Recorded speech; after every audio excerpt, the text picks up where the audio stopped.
Hey, David Brewster here, new episode of 3 for All. This is 3 Blues Saraceno Licks from 1989, and this is technically the 5th time I featured Blues in a 3 for All episode, looking at some of his licks. There's also a Chordplay episode from a few years ago. And before anybody asks in the comments section, yes, I'm a huge Blues Saraceno fan, and have been since I was a teenager in high school.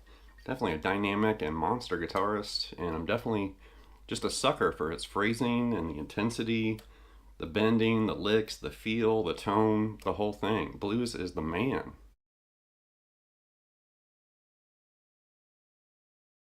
So I actually didn't have this lesson on my schedule or planned, for a video. This actually just kind of came out of nowhere. I was goofing around on the internet the other night and I found this concert here on YouTube with Blues Saraceno playing with Jack Bruce and Ginger Baker in 1989. Almost Cream, I think is what it was dubbed. And, after that string of concerts, Blues Saraceno was nicknamed the kid who replaced Eric Clapton. And this concert and that footage just knocked me out. It had Blues just, delivering all these great solos and licks. And I noticed while I watched the concert, it went over for like an hour and a half. But I kept, hearing and finding all these licks that I directly stole from Blues Saraceno. And I kept laughing like, yep, I stole that one from Blues. And, oh, there's another lick that I stole from Blues. Definitely a great concert, and you can find it here on YouTube.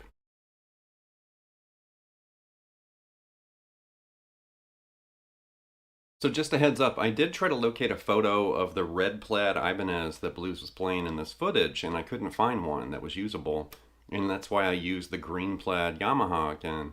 But it's really interesting depending on what era of Blues Saraceno's career you're checking out.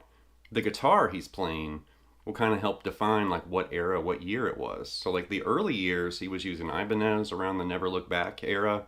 The plaid era, he started using the green, Yamaha. And then around Hairpick, like in the mid-90s, he'd switched to Samick and started using like the TB20s and stuff. So just a heads up as far as the Blues Saraceno, guitar kind of timeline.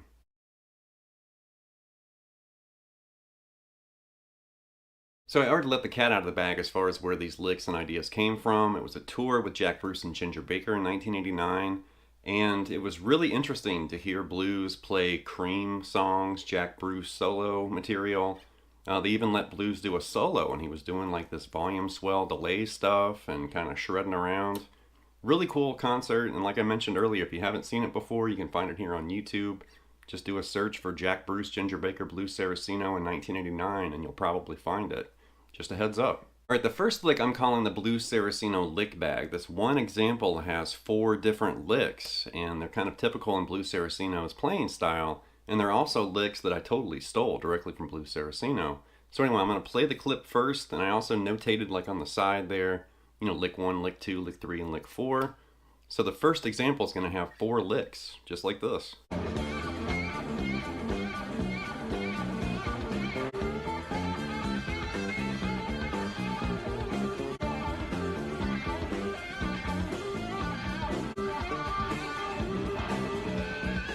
Okay, this example's in D, or D minor, technically. And that first lick, it's just kind of a cram speed lick, and I definitely remember stealing this directly from Blues Saraceno. And you can catch other guitarists doing this, but I do remember catching this from Blues Saraceno. So we're in D minor pentatonic right there. Right?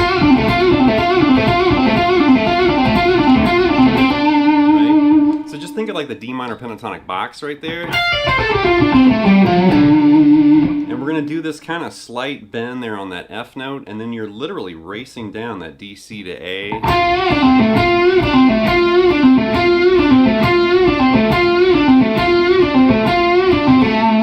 So do 8 of those right there. 1, 2, 3, 4, 5, 6, 7, 8. And then after you do 8 of those, you're going to jump to another lick. So that's the first lick right there. And then right there, you're going to switch to this.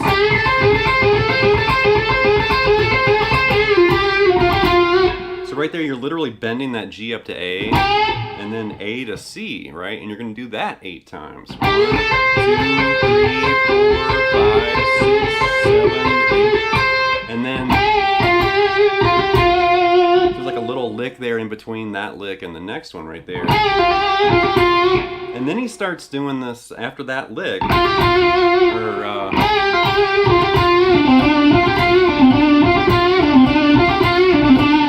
That's like lick number 3.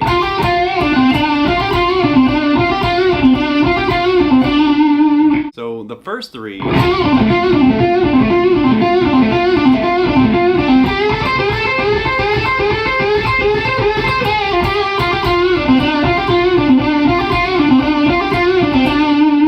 Right there after that third lick, the fourth lick is this hybrid pick kind of double stop thing. And then he ends with like this compound bend there. Kind of like an oblique bend right there. But the double stop part, like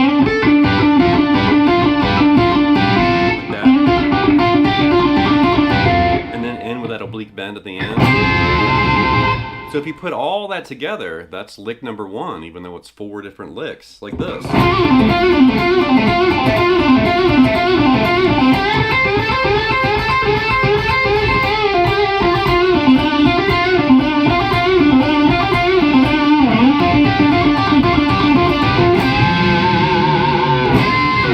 The Blues Saraceno Lick Bag.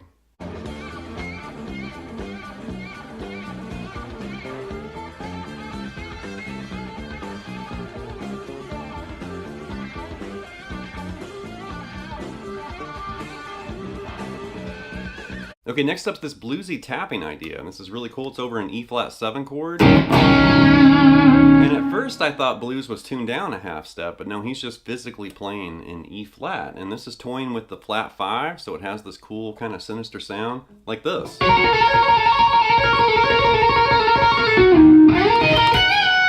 One more time.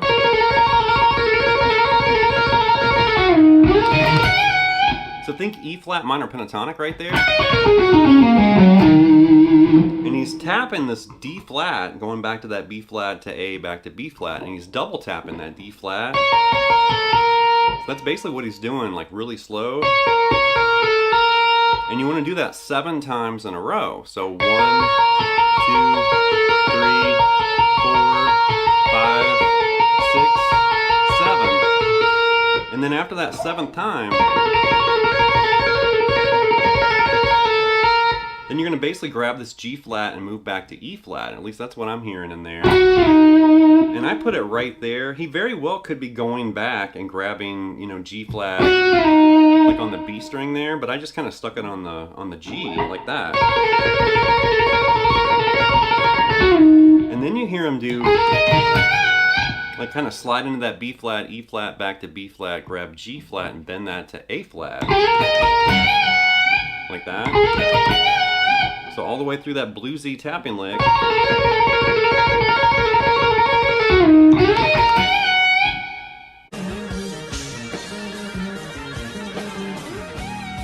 Next up's this bluesy melodic phrase, and he's kind of weaving between the minor and major third, and this is an E7 now. And it's something like this. One more time. So right there we're in E7. Think of the E minor pentatonic box right here. And he's starting right here.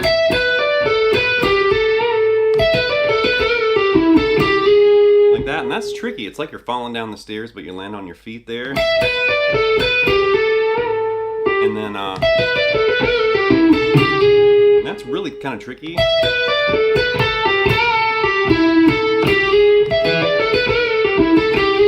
And the way he kind of just goes right into that G to G sharp, that might kind of confuse your fingers at first.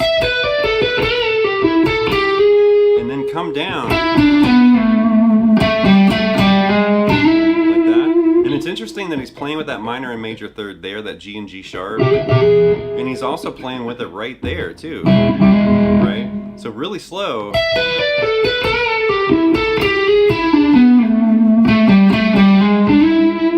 Something like that. So it actually kind of has a call and response kind of feel to it, because the first part is kind of like the call, and then the response kind of right there. Really cool, just stand out kind of bluesy melodic lick.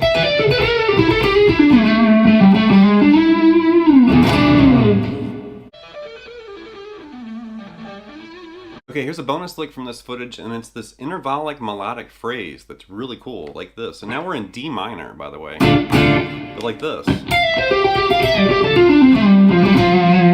One more time. This is really cool. So we're starting with the slide that F to E, and then that C to G. Then you're gonna grab that high G, like go up an octave, and then go back to that G note, grab that F, and then you're gonna basically shift slide that E back to D. So that first part, right? And that's gonna feel kind of weird going from that D note and then hopping all the way over and grabbing that G. And then that G to that A note to that F to that D. So that's kind of interesting. It's interesting the way he's, kind of dizzying around at the beginning, and then the way he's kind of leaping there in the middle. And then, so after that hop over to that G, you got that. You're gonna basically come down and grab that C to that A, move back to that G note with some vibrato, and then that F, G, F. And it really wants to end, like on that D note right there. And the way it's just kind of crammed in there, it's dizzy and kind of blurry, but I really dig that. It's cool.